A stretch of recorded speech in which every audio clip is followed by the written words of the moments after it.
Time now, as we do every week here on the show, to turn our attention to recruiting on the college football front. High school players looking at that next step. Our insider is Jordan Ham with Sports 360 AZ. All right, partner, Tommy Christakos, big-time player, big-time athlete. You've been in love with him as a player for a long time, and he pulls the trigger. Yeah, early on in his career, our old buddy Jason Jewell said he could be the next Mark Andrews, and I think he is well on his way to being that type of big-time target. He commits to Cal, and when you look at what Cal was able to do last year, bringing in 6 guys at the quarterback position, running back, along the defensive line, offensive line, the one thing that they missed from that huge haul last year was a big-time receiver, and Charlie Ragle and their crew get that in exactly Tommy Christakos. Over 1,200 receiving yards last year, 20 touchdowns over the last 2 seasons, pairing up with Jack Miller.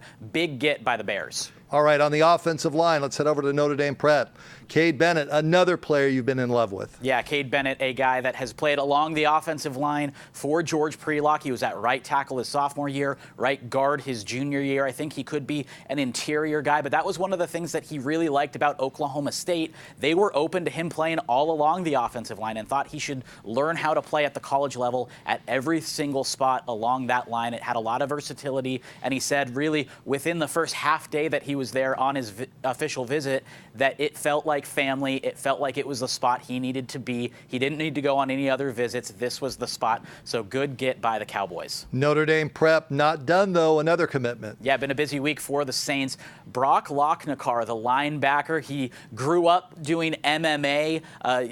His nickname is Headcase by his head coach, George Prelock. But he also has a GPA above 4 and is headed to Harvard. This guy just racked up tackles left and right on a pretty inexperienced defense last year. He really stepped up, was a leader for them. Excited to see what he does as a senior. So Chubba Purdy right now is out and about on his recruiting visits, Jordan. It's that time of year. He was at Louisville over the weekend. He's going to be at Purdue, Kansas State, and Michigan State this week.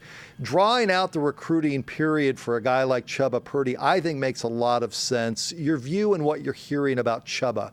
I think that he's really doing his due diligence right now, and this is the time of year usually when quarterbacks will make their commitment. They want to get it done before the season. Most classes only take 1 QB, so they're doing the due diligence right now, checking out a lot of different campuses. We also saw that he went to ASU twice in the span of 3 weeks last month. So he's really doing the research, trying to figure out where he would fit in best. And I think it's the perfect time of year for him to do that and really get that going. And I would expect once all those visits are done, things will start to ramp up. Maybe a list will be cut and maybe even a commitment. Okay, so on the offensive line, defensive line, those guys, the big old biggins up front, as the late Keith Jackson would like to say, they are out there trying to get exposure. It's hard for the linemen, but I think our state has done a very good job starting last month out at Red Mountain with a showcase. This last weekend, I was over at Chandler High. Their head coach, Rick Garrettson, put together a terrific event with 8 high-end programs putting their players on display. From that, we've seen a couple of linemen that have bounced through and have been able to get their commitments done. Yeah, 2 great beneficiaries of that Red Mountain showcase was Ben Bray over at Red Mountain. He picked up an offer after that showcase from ASU, quickly turned around, made his commitment, and he said he grew up a Sun Devil. His family went there. His mom is currently going there to become a nurse practitioner. His older sister goes there. So he is a born and bred Sun Devil. So it didn't take long for him to really figure out that he wanted to go there. And then Cooper Darling, the guard for Williams Field. We hear so much about Noah Nelson, the Oklahoma commit, but this is a very experienced offensive line that Steve Campbell's going to have this year. And Darling commits to Oregon State. He went to a junior day last month, got to check them out. They really liked him, but after that showcase, they liked what they saw. They offered him, and in the span of about 3 weeks, he had made his commitment to the Beavers. So another Pac-12 school that an offensive line is headed to. And I think it's a really solid class for offensive linemen this year. You're starting to see them make their commitments, but I think there are still plenty really good available offensive linemen this year.